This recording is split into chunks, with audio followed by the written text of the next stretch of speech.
proceso de perforación direccional. Como introducción tenemos que el objetivo de la perforación direccional, ya sea perforar diferentes tipos de pozos, J, horizontales, pozos de alivio, podemos tener la ventaja de perforar un tipo de pozo de acuerdo a la locación que tengamos en el momento, ¿no? Como objetivo principal para la perforación de un pozo direccional, se deben analizar diferentes factores desde el punto de vista de ingeniería. Tenemos que tener en cuenta cuáles son las herramientas que vamos a utilizar, cuáles son los equipos de perforación que tenemos para perforar ese pozo y si cumplimos a cabalidad con el objetivo a cumplir como tal. Dentro de los objetivos que vamos a ver esta noche tenemos un poco de diseño de VHA, torque y arrastre, hidráulica para limpiezas de pozos, disculpa acá, hidráulica para limpieza de pozos, vibraciones y optimización de parámetros operacionales y lo que es la regla de anticolisión, que es muy importante a la hora de perforar un pozo direccional. Dentro de los diseños de VHA tenemos que tomar en cuenta muchos factores que se implican en la parte del desarrollo o el diseño del VHA o el Bottom Hole Assembly, ¿no? Porque debemos proporcionar estabilidad y rigidez a través de los drill collars y heavyweight. Estos drill collars y heavyweight nos van a dar un peso disponible para poder perforar ese hoyo de acuerdo a su trayectoria direccional, ángulo y azimut. Entonces, el peso de la broca proviene de la sumatoria de los pesos de cada elemento que están en el VHA. Estos, a su vez, son los que se encuentran por debajo del punto neutro de la configuración de ese VHA. Vamos a ver más adelante cuál es la importancia de este punto neutro en el VHA y por qué debemos identificarlo. El VHA ayuda a la transferencia de peso sobre la broca en hoyos, ya sea verticales o hoyos inclinados, en este caso, pozos direccionales. El VHA incrementa lo que se denomina el torque y arrastre en pozos inclinados o en pozos horizontales. A medida que este ángulo se incrementa, el contacto de ese VHA con las paredes del pozo se va a traducir en una fricción y esa fricción se va a traducir en un torque de perforación. Cuando tenemos un torque de perforación bien definido, podemos saber con qué equipo de perforación podemos entrar para la perforación de ese hoyo como tal. El peso sobre la broca es nada más que la compresión de todos esos componentes que tenemos allí, ya sea desde la parte de superficie que aplicamos el peso como tal para ir venciendo la fricción que nos va a aportar la formación que vamos a perforar como tal. ¿Cuál es la definición del peso sobre la roca? En la parte derecha podemos ver una foto, más que todo lo que queremos ilustrar en esta parte es lo que se denomina es el Martin Decker, que es uno de los dispositivos donde nos dice el peso real de la seta de perforación y a su vez podemos ver lo que es el peso sobre la broca que tenemos en tiempo real. Este es el aparato como digamos que nos va a dar una lectura real al momento que estemos perforando, ya que los equipos electrónicos que podamos estar observando obtienen la información del Martin Decker para transmitirlo de forma electrónica como tal. Es decir, que si el Martin Decker no está calibrado, el peso que vamos a ver en esos equipos como tal no va a ser un peso real y por lo tanto no vamos a poder optimizar un proceso de perforación. Entonces, la definición del peso sobre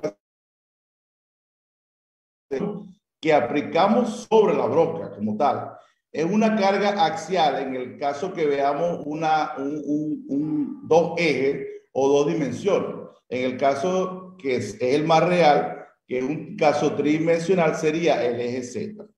El peso sobre la broca es transferido a lo largo de todo el perfil del pozo y es lo que nos permite a nosotros perforar porque vencemos a través de los otros mecanismos como ya sea rotación, el poder que nos implica en este caso los motores de fondo, pero a medida que aplicamos mayor peso, en teoría deberíamos incrementar la tasa de perforación, pero a veces eso va a depender de muchos factores. Pero por ahora vamos a ir observando cómo nos ayuda el peso sobre la broca en el proceso de perforación como tal. El peso sobre la broca puede ser transmitido en superficie por el Martin Decker y en fondo por herramientas especiales que nos dan una medida en tiempo real de lo que estamos observando. Más que todo, estos equipos se corren en el momento de que tenemos mucha falla y no se sabe qué es lo que se está ocurriendo en fondo de pozo, y en vez de inferir necesitamos una lectura correcta para saber qué es lo que tenemos en realidad y así poder optimizar.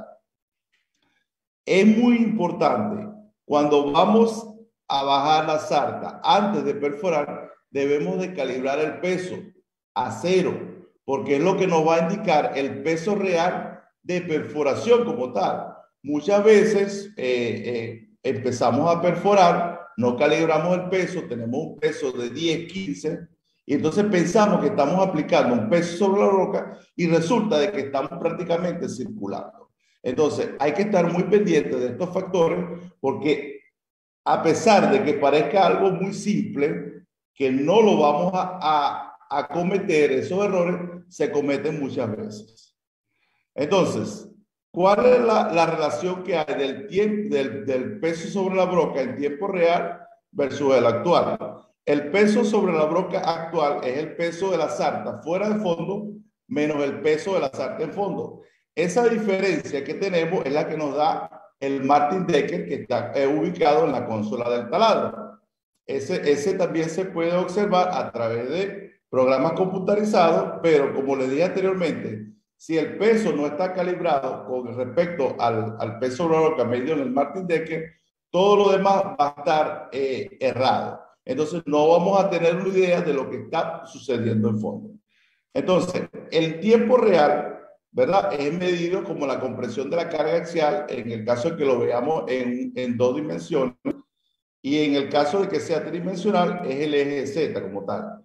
El peso de la broca se puede observar a través de programas computarizados que se tienen las empresas de servicio y utilizan herramientas especiales en los VHA como tal. Como les dije, son herramientas, muchas veces son costosas por el tema de reducción de costos, no se corren estas herramientas a medida de que sea algo necesariamente sustentado para hacer esa inversión. Entonces, vamos a observar que durante la perforación en modo rotario, a través de la RPM que aplicamos a la sarta de perforación, esa fricción se va a vencer. Entonces, ese peso sobre la broca que vamos a utilizar para perforar es mucho menor. Pero cuando realizamos operaciones de modo slide, tenemos mayor fricción porque hay mayor contacto del VHA con las paredes del pozo y por lo tanto necesitamos aplicar un peso sobre la broca mayor al que estamos empleando en ese momento. También va a estar sujetado al ángulo que tengamos en el pozo como tal.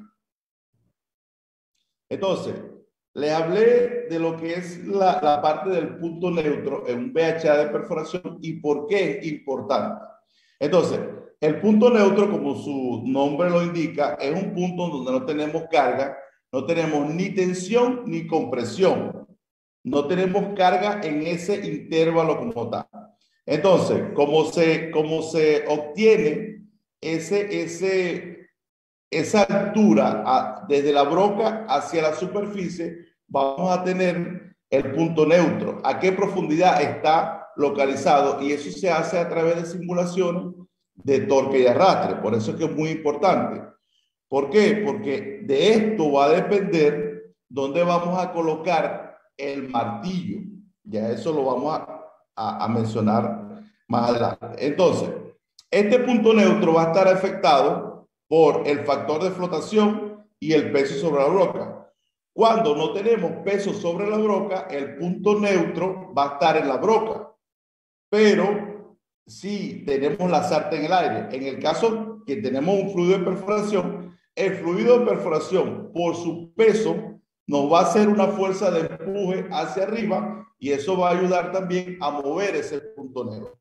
Entonces, durante la perforación, ese punto neutro va a ir fluctuando a través de el factor de flotación y el peso sobre la broca. Cuando aplicamos mayor peso sobre la broca, el punto neutro se mueve hacia arriba.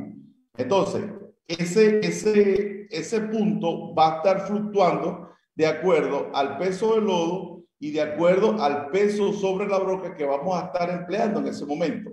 Entonces, de dónde se mueve ese punto, de acuerdo a esos factores, esos parámetros de perforación, eso se puede definir como una zona de transición. Es por ello que dentro de las simulaciones de torque y arrastre se simula con los parámetros mayores que vamos a emplear para ver hasta dónde esta zona de transición se va a mover y allí vamos a colocar el martillo como tal fuera de ese punto neutro.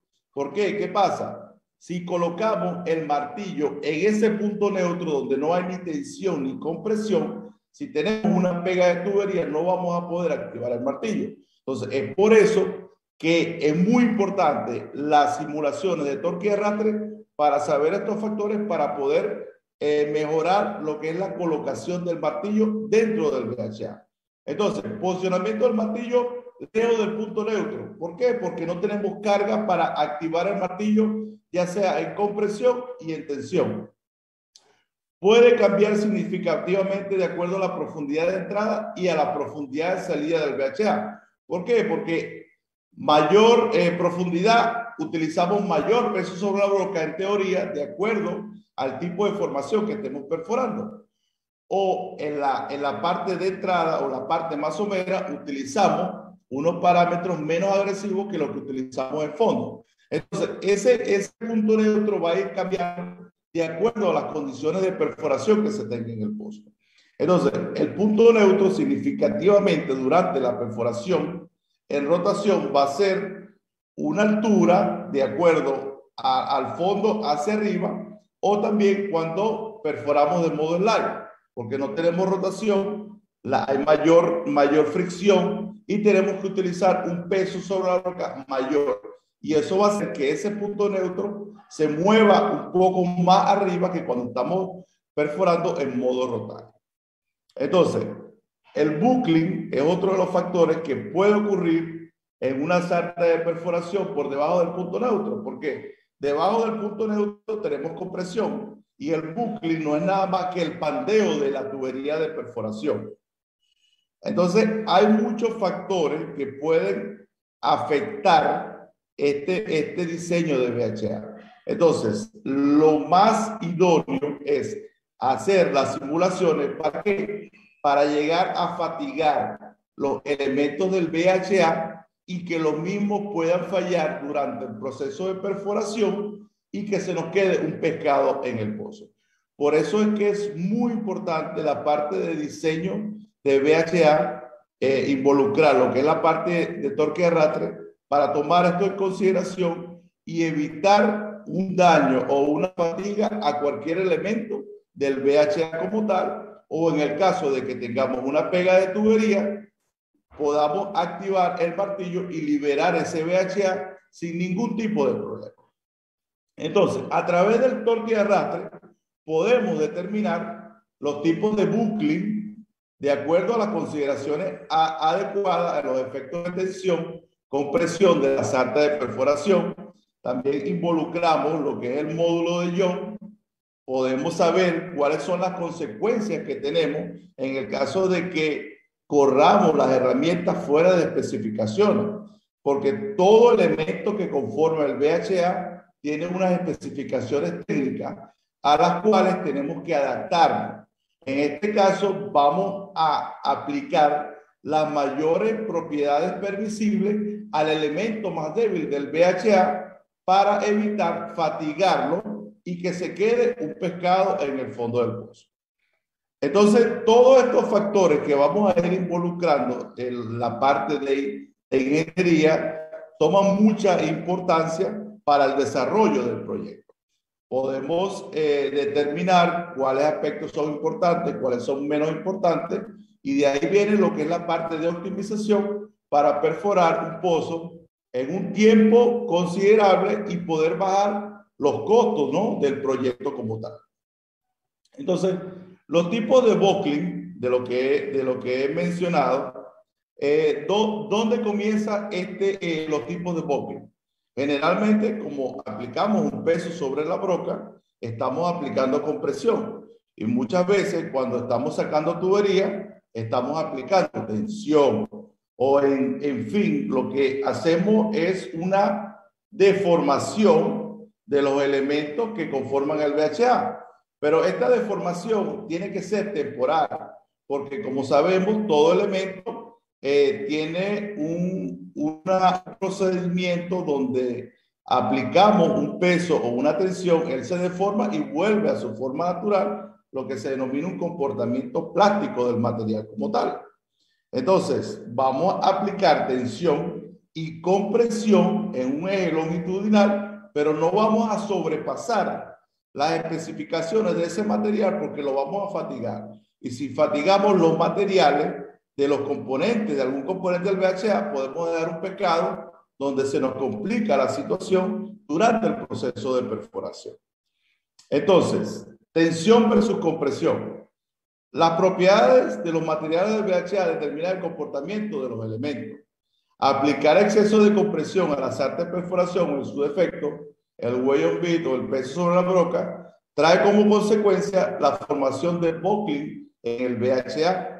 La presencia de buckling en el VHA trae como consecuencia falla por fatiga de los elementos como tal. Es por ello que es muy importante realizar las simulaciones de torque y arrastre para saber con qué parámetros podemos jugar y perforar el pozo de manera óptima. Entonces, tenemos dos tipos de buckling. Los dos tipos de buckling que vamos a mencionar acá son el tipo de buckling sinusoidal, que se puede determinar mediante simulaciones e inferir el estado mecánico de la tubería durante el proceso de perforación. Este efecto no es más que se producen ondulaciones. Imagínense un pedazo de tubería que lo tratamos de comprimir. Si sobrepasamos los límites, vamos a hacer que esa tubería falle. Eso tiene un estado permisible donde se puede trabajar con peso, rotación, galonaje y no va a pasar ningún tipo de accidente como tal. Entonces, ¿qué es lo que se quiere con las simulaciones de torque y arrastre? Evitar que esta tubería o parte del VHA, en la tubería de perforación, que es lo más flexible como tal, ocurra este tipo de fenómeno, que es el buckling. ¿Por qué? Porque en algún momento puede llegar a fallar, se fatiga la tubería y dejamos un pescado en el pozo como tal. Obviamente, estos fenómenos como tal, cuando estamos perforando en Model Light, tendemos a crear este tipo de buckling en la tubería de perforación muchas veces, pero no, la idea es no llegar a fatigar la tubería como tal. Tenemos el buckling helicoidal, que es el más agresivo y el que nos puede hacer fallar una tubería de manera rápida, porque aparte de que se crean las ondulaciones, se crea la torsión. Entonces, la probabilidad de hacer que la tubería falle con este tipo de buckling es una probabilidad mayor. Entonces, lo que se quiere con esas simulaciones es evitar llegar a este punto para que la tubería falle como tal. Entonces, dependiendo de la inclinación del pozo y los parámetros de perforación, se pueden observar en el caso de que se cree un buckling, ya con la simulación podemos agregar elementos al VHA que nos permitan un poco más de rigidez y evitar que la tubería llegue a ese estado como tal. Podemos observar desde la planta desde superficie cómo se puede ver lo que es de la tubería en estado normal, la tubería deflectada, y cuando ya se comienza a crear el buckling, sinusoidal hasta llegar al buckling helicoidal, que es el más agresivo, el más severo y el que puede hacer que la tubería falle sin ningún tipo de problema. O sea, fácilmente puede fallar si colocamos la tubería bajo este escenario de buckling como tal. Entonces, los tipos de buckling se pueden identificar en superficie como tal, de acuerdo al estado de la tubería, al estado mecánico visualmente. Si hay mucha pulitura en un área que es rotada, se puede inferir que sometimos la tubería a buckling como tal. Voy a ir pasando un poco más rápido para no, esto más que todo, seguimos hablando de lo que es la parte de buckling helicoidal y sinusoidal como tal. Vamos a ir avanzando para aprovechar el tiempo. Entonces, la presencia de buckling en general en estos escenarios nos da como consecuencia operaciones de perforación optimizada, rotación de la sarte de perforación fuera de centro, vibraciones torsionales que provocan falla prematura en la broca, el incremento del torque, daño al hoyo porque se amplía el mismo y falla de los elementos más débiles del VHA. Siempre se tienen que hacer las simulaciones para tomar en cuenta cuál es el elemento más débil del VHA y de acuerdo a eso vamos a aplicar los parámetros de perforación. Entonces, factores que disminuyen la presencia de buckling: incremento de inclinación, incremento de la rigidez del VHA, incremento del diámetro externo de los elementos del VHA como tal. La presencia de estos elementos del VHA contribuyen a la disminución del mismo y por ende a la probabilidad de fatiga de algún elemento. En el caso de que se tenga la simulación, se vea que hay probabilidad de presencia de buckling, se puede optimizar antes de bajar ese VHA. Factores que aumentan la presencia: incremento de la fricción, hoyo abierto, limpieza de hoyo, incremento del peso del lodo como tal. Ahora vamos a hablar un poco sobre lo que es la parte de hidráulica para limpieza de pozos. En la hidráulica, la parte de hidráulica y limpieza de pozos, como sabemos, es algo muy importante porque si perforamos un pozo en un tiempo récord, la idea es también que ese VHA que perforó ese pozo salga a superficie. Entonces, si no tenemos una limpieza de pozo óptima, ese VHA va a tener problemas y muchas veces he visto que podemos quedarnos pegados, se nos complica la situación. Entonces, dentro de lo que es la parte de hidráulica, vamos a mencionar la importancia de la velocidad anular, los tipos de regímenes de flujo y su efecto para la limpieza del hoyo, importancia del transporte de los cortes de formación y concentración de los mismos. También tenemos que tomar en cuenta lo que es la parte del ECD y lo que es la parte de concentración de ripio, dependiendo de la inclinación del pozo, para optimización de limpieza de hoyo como tal. De acuerdo a un perfil direccional, dependiendo de 0 a 30 grados, los cortes van a estar suspendidos. Es una limpieza mucho más rápida porque los cortes van a ir descendiendo en teoría de forma vertical y con un flujo, en este caso un régimen de flujo laminar que tiene una sola dirección, podemos sacar esos ripios desde el fondo hasta la superficie. Pero a medida que vamos perforando un pozo con mayor ángulo, de 30 a 60 a 90 hasta llegar a la parte horizontal, no nada más tenemos que tomar en cuenta lo que es la parte de flujo laminar, sino que tenemos que tomar en cuenta la parte de flujo turbulento, porque ya los ripios están concentrados por debajo del VHA como tal.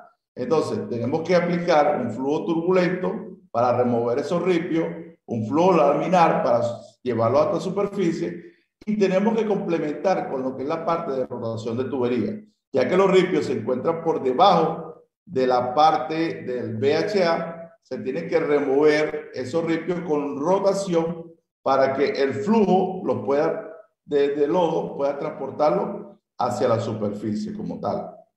Entonces, ya sabemos que la parte vertical Es mucho más sencillo, obviamente, porque ya es por asentamiento, pero cuando ya se tiene un ángulo mayor, esos ripios van a estar concentrados por debajo del VHA. Entonces, el flujo pasa por la parte de arriba, en su área de flujo libre, y remueven un poco de lo que está en el VHA como tal. Pero para remover los ripios que se encuentran por debajo del VHA hay que aplicar rotación a las artes de perforación para así poder tener una limpieza de ripio más óptima. Aquí podemos ver la parte oscura, son los ripios como tal. Estos ripios tenemos que llevarlo a la parte de arriba, que es la zona libre de transición de flujo, y podemos removerlo y que no se nos queden en el área muerta, que es hacia en la parte baja y hacia los lados de la tubería como tal. Esto muchas veces se torna un poco complicado, ¿no? Cuando no se hace una simulación de un VHA con que podamos aplicar parámetros de perforación óptima, tanto para la parte de torque y arrastre como para la parte de limpieza de hoyo. Entonces, debemos asegurar en la simulación el estado mecánico de los elementos del VHA se encuentren de forma íntegra y podamos asegurar una limpieza de pozo óptima para así poder traer ese VHA a superficie. Entonces, si aplicamos baja RPM, los ripios se van a quedar en la parte baja. Con una RPM media, ellos se van a empezar a mover hacia la zona muerta o la zona de transición. Pero altas RPM lo van a mover hacia la parte superior, donde hay mayor área de circulación de flujo, del fluido de perforación, para así poderlo removerlo hasta la superficie como tal. Entonces, uno de los problemas operacionales que podemos ver por pobre limpieza de hoyos son un pozo empacado, nos da como consecuencia una pega de tubería, se nos incrementa el ECD a medida. El ECD es un indicativo de que la limpieza del hoyo es pobre. Si el mismo comienza a aumentar progresivamente, nos da una alerta de que el pozo no tiene una limpieza óptima. También, aparte del ECD, si al momento de hacer la conexión podemos ver que hay un incremento en el torque de arrastre, la tubería de perforación. Puede ser muchas veces que si hay una limpieza de hoyo, cuando estamos perforando en modo slide, el peso no llega, no se transmite hacia el fondo y eso hace que se disminuya la tasa de perforación. Si tenemos un pozo con limpieza pobre, cuando vayamos a bajar el revestidor, vamos a tener problemas al bajar el revestidor y también sucesivamente vamos a tener problemas en la cementación primaria. Entonces tenemos que tomar en cuenta todos estos parámetros para obtener una limpieza óptima y así poder perforar el pozo de manera óptima, valga la redundancia. Entonces, ¿cuáles son los factores que afectan la eficiencia de limpieza del hoyo? Velocidad anular del fluido, régimen de flujo, ya sea laminar o turbulento. La diferencia, el que necesitamos dentro del espacio anular sería un fluido laminar, porque es un fluido que tiene una dirección definida. El caso de flujo turbulento lo usamos para remover los ripios, pero el que necesitamos para transportar los ripios desde fondo hasta superficie es un fluido laminar. Esto va a depender del tamaño y la forma de los cortes de perforación, el incremento de la tasa de perforación, concentraciones de los cortes de perforación y la densidad equivalente de circulación. Entonces, tenemos que tomar en cuenta todos estos factores para nosotros tener una limpieza óptima. Acá podemos ver lo que es el espacio anular, que es donde necesitamos un flujo laminar para transportar esos ripios desde el fondo hacia la superficie. Entonces, vamos a tener un flujo turbulento dentro de la tubería, pero necesitamos un flujo laminar en el espacio anular para transportar esos ripios hacia la tubería.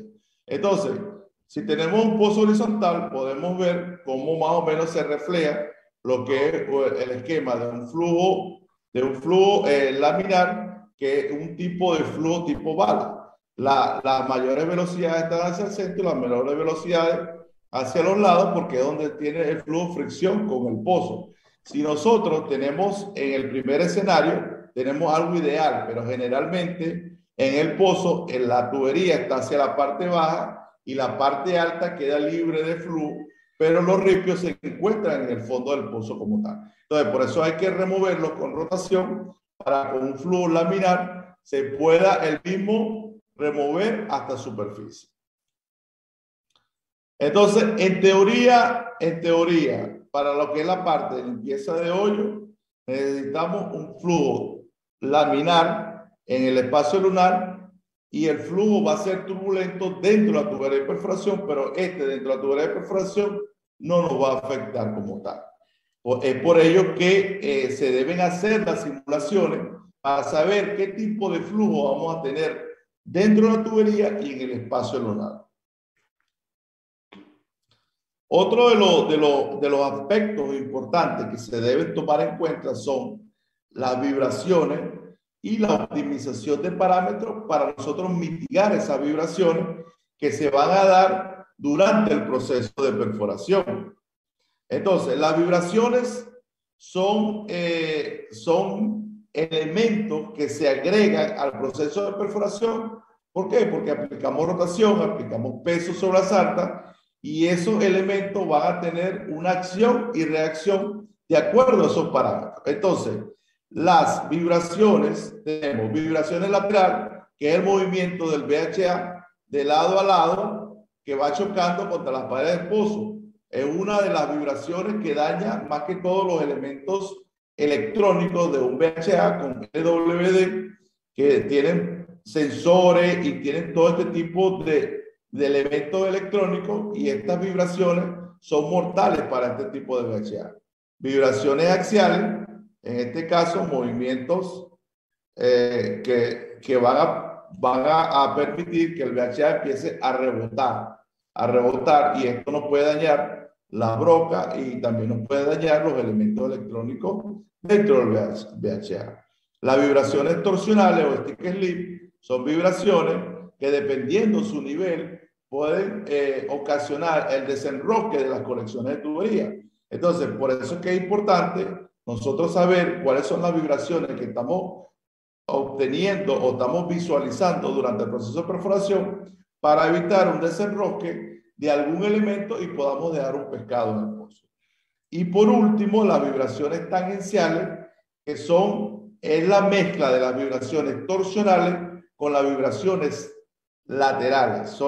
Después de las tangenciales vienen las vibraciones laterales, pero todas las vibraciones como tal en un VHA son malignas para el proceso de perforación. Obviamente siempre vamos a tener vibración en los VHA, pero nuestro trabajo es mitigarla para evitar llegar a una falla de algún elemento del VHA como tal. Entonces, si optimizamos estos elementos de vibraciones durante el proceso de perforación, vamos a mejorar la ROP, vamos a mejorar la geometría del hoyo, vamos a evitar costos asociados, porque vamos a evitar unas fallas recurrentes en los VHA durante los procesos de perforación como tal. Entonces, nunca se debe operar una herramienta con parámetros fuera de especificaciones. He visto muchos procesos de perforación donde ya sea el company man, el ingeniero del pozo, necesitan una ROP alta, pero para eso tenemos que utilizar parámetros agresivos. Se le sugiere al cliente que no podemos perforar con esos parámetros porque tenemos vibraciones en el VHA, y si continuamos de esa manera las herramientas van a fallar. Muchas veces hacen caso omiso y llegamos a la falla. La falla no solo perjudica a la empresa de servicio, sino que perjudica los tiempos de perforación, que está programado un proyecto como tal, y eso afecta la curva. Entonces, la idea es perforar un pozo de manera óptima y en menor tiempo posible. Beneficios para el cliente: incrementar la eficiencia de la ROP, mejorar la calidad del hoyo, reducir los riesgos de falla, que se traducen en el tiempo improductivo. Y los tiempos improductivos son dinero asociado que se agregan a un proyecto como tal. En caso de que esta herramienta no falla, la credibilidad o la la credibilidad hacia esa empresa de servicio va a aumentar como tal. Se evita menor mantenimiento por falla de herramientas y es como se dice, es un ganar-ganar, tanto del cliente como para la empresa de servicio como tal, ya que el tiempo es igual al dinero. Si no controlamos estos parámetros y llegamos a tener vibraciones severas, vamos a tener disminución en la ROP, problemas de hoyo, fallas de herramienta y para de contar, simplemente lo único que vamos a tener es problemas.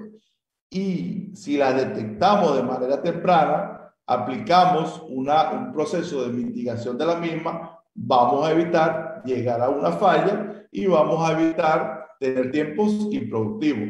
Acá podemos ver algunas fotos de cuáles son las consecuencias de no mitigar vibraciones. Podemos tener desgaste prematuro, aletas partidas de la broca, tenemos un washout, cortadores destruidos.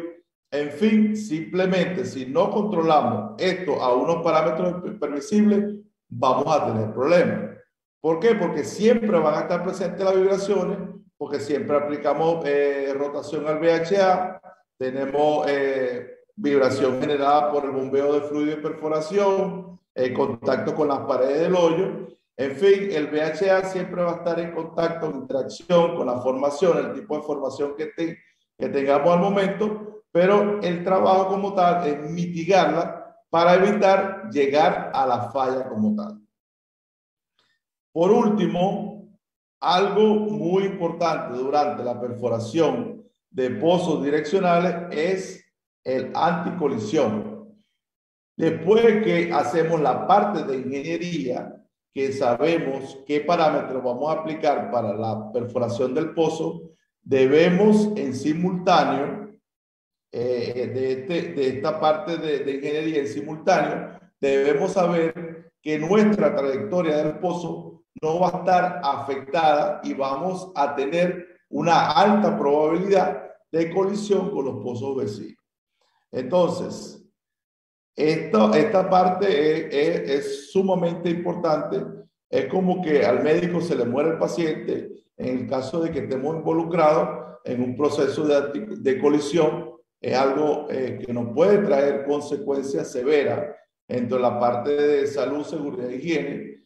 No me apego más a la parte de los costos, ¿no? Porque siempre tenemos que abocar por la seguridad del equipo de involucrado en el proyecto y muchas veces una colisión nos puede traer problemas severos donde la integridad del equipo de perforación puede estar afectado. Y segundo, en el caso de que no ocurra nada, van a ver la parte de los costos y es un problema súper complicado para las personas que están perforando el pozo como tal.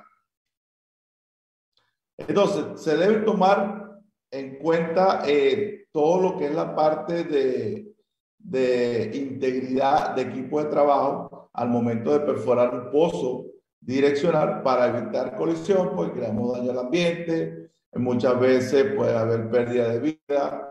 Como le dije, primeramente la integridad del equipo y después la parte de costos asociados. Es lo último que debemos velar.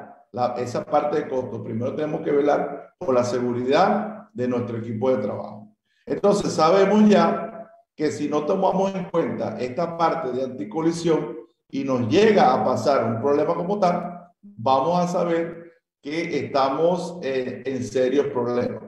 Entonces tenemos que tomar en cuenta lo que es la parte de reglas de anticolisión que van a depender de acuerdo a la empresa que estemos, con la que estemos trabajando en el momento, para así poder evitar un problema de colisión. Entonces, lo primero que se debe hacer para seleccionar los pozos vecinos que puedan tener o considerarse como un riesgo de colisión es que estén centro a centro en una distancia de 1000 pies.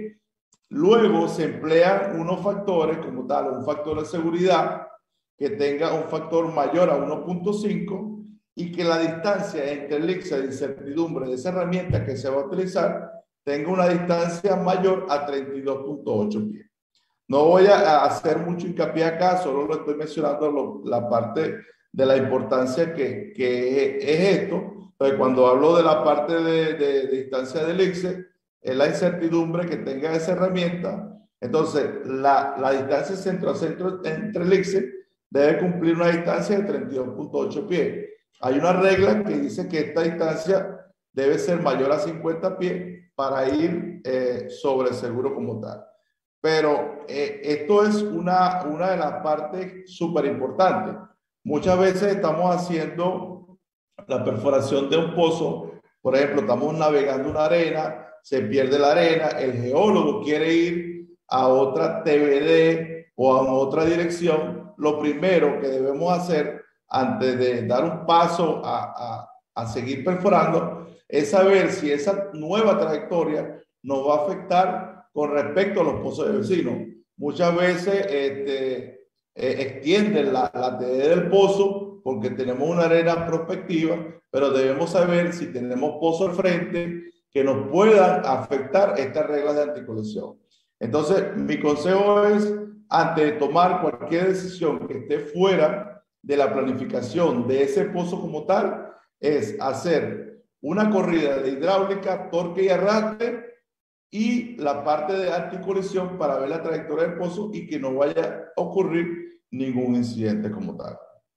Bueno, mi estimado, esto es todo. No sé si me extendí por allí con el tiempo. Esto es todo por ahora. Si tienen alguna duda, alguna pregunta, estaré aquí para responderles. Gracias, ingeniero Nelson. Ingeniería aplicada a la perforación direccional. Acabamos de ver elementos fundamentales, como lo decía el ingeniero Nelson, que debemos tener en cuenta a la hora de nuestro diseño de VHA. Veíamos el módulo de Young, veíamos la importancia de anticolisión, veíamos la importancia de contar e identificar las vibraciones laterales, axiales y demás. Yo aquí estoy muy juiciosa tomando nota, espero que ustedes allí también hayan estado tomando nota. Y bueno, ingeniero, nos han dejado varios comentarios de las páginas que tenemos en este instante, que son las páginas de la Alianza Internacional de Páginas Petroleras. Por parte de Perfoblogger, nos cuentan, aquí les voy contando, Carol Jerez, desde Colombia, una estudiante que alegra que comparta ese tipo de contenidos, así nosotros los estudiantes y demás personas podemos adquirir mayor conocimiento.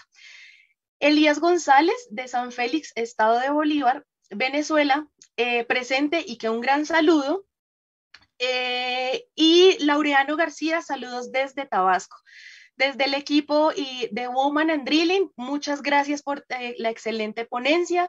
Desde Perfoblogger, Gustavo Tolosa, súper el contenido. Aquí incluso nuestros compañeros ponentes de los otros días también. Arriba, la Universidad de Oriente de Mónagas. Bueno, tenemos muy buenos comentarios. Si tienen alguna duda, alguna pregunta adicional, por favor váyanosla dejando a través de las páginas que tenemos allí que están en transmisión: Woman and Drilling, Ingenieros Petroleros, Perfoblogger, Petrosail y Oil School. En este instante recordemos que vamos a tener un espacio que no solamente va a ser el día de hoy, son 4 días seguidos. Ayer iniciamos con 3 ponencias importantes. Hoy seguimos, todavía nos quedan 2 ponencias para que no se las vayan a perder. Mañana 19 tenemos la siguiente ponencia, que van a ser otras 3 adicionales, y el sábado no se las pierdan. Donde ustedes dicen, pero ponencia, ¿cuáles son? Sean curiosos e ingresen a las páginas y consulten cuáles van a ser las temáticas principales. Tenemos una pregunta, entonces, Carol Jerez, de parte de Perfoblogger, que está desde esta transmisión, hace la siguiente pregunta, ingeniero Nelson. Cuando se está perforando un pozo, ¿en ese mismo pozo se puede servir y crear otro pozo de perforación? Si se puede hacer eso, ¿cómo es el proceso?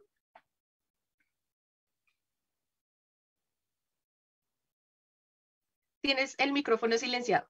O sea, la pregunta no está muy clara, ¿no?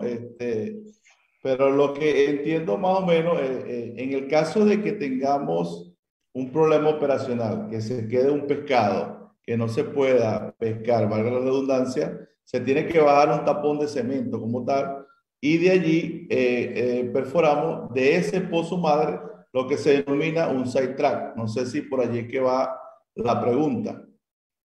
O sea, de esos pozos que se perforan, en el caso de que haya problemas, o en el caso muchas veces que pasa acá en Venezuela, en la faja del Orinoco, que el geólogo está navegando y no ve una zona prospectiva, se hace un sidetrack a hoyo abierto. O sea, ese no necesita mayor preparación como tal, simplemente verificamos la parte de anticolisión y hacemos una desviación del hoyo, de ese hoyo madre, pero con hoyo abierto, porque de acuerdo al ángulo y la facilidad que nos da la formación, podemos perforar un hoyo en otra dirección como tal.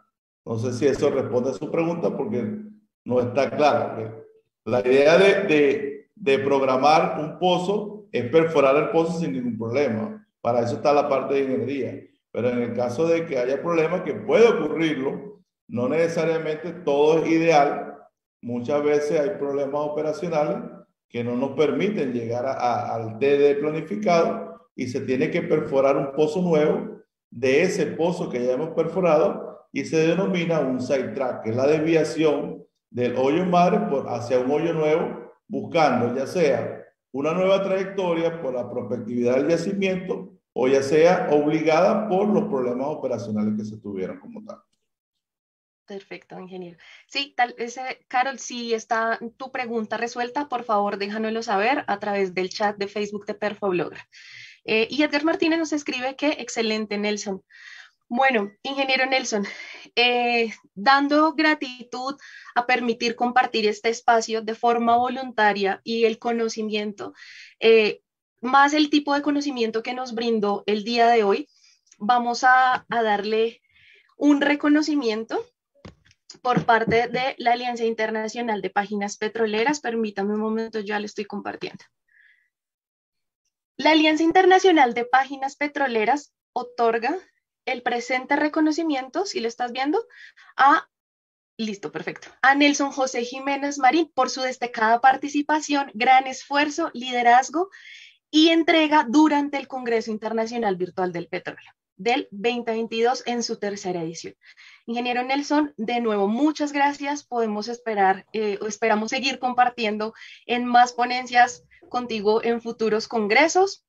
Y que pueda seguirnos nutriendo de todo el conocimiento que aunque parezca, porque no es así, el tema de hoy tan básico